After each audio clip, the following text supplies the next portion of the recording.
दोस्तों, एक चीज़ आज हम डिस्कस करेंगे कि आपको एवीएन है या नहीं है। ये एक बहुत बड़ा सवाल है।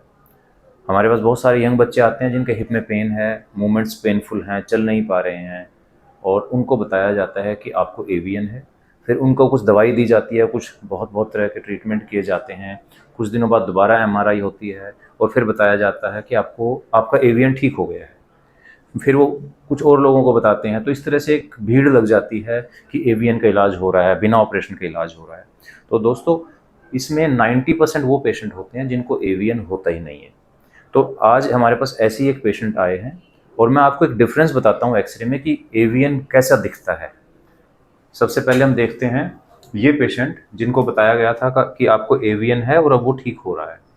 तो इसमें आप देखिए, इनके दोनों तरफ ये फिमोरल हेड है, ये जॉइंट स्पेस है।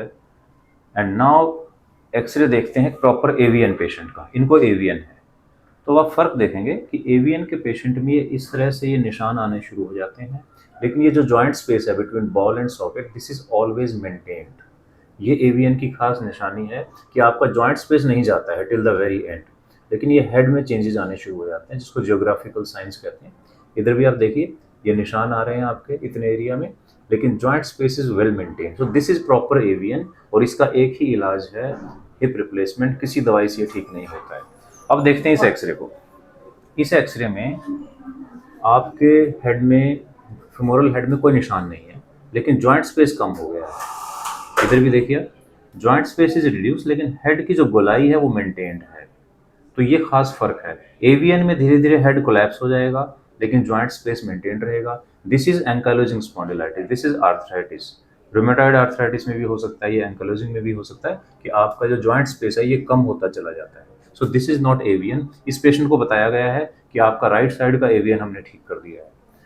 तो दोस्तों, अपनी बीमारी के बारे में सही तरह से जानें। इनकी एमआरआई रिपोर्ट में भी एवीएन लिखा हुआ है। बहुत सारे एमआरआई सेंटर्स पे भी रिपोर्टिंग गलत हो जाती है कि वो एवीएन बता देते हैं, पर एक्चुअली वो एवीएन नहीं होता है। तो प्लीज़ इस चीज़ से आपको बाहर निकलना है, एक प्रॉपर डायग्नोसिस बनवाएं। अगर एवीएन है तो आपको हिप रिप्लेसमेंट ही करवाना है। ये बहुत सारे लोग जो इतने तरह के ट्रीटमेंट आपको बता रहे हैं, core decompression, PRP, stem cell, homeopathic, allopathic, ayurvedic, बहुत सारी दवाइयाँ चल रही हैं, बहुत सारे तरह के झाड़ फूक चल रहे हैं जहाँ पे लंबी लंबी लाइनें लगती हैं। तो हमारा फ़र्ज़ है आपको बताना कि बहुत बार आपका डायग्नोसिस ही गलत होता है और वो जब अगली एमआरआई करते हैं एक अलग सेंटर से, तो वहाँ से एवीएन आपको बताया जाता है कि आपका ठीक हो गया है।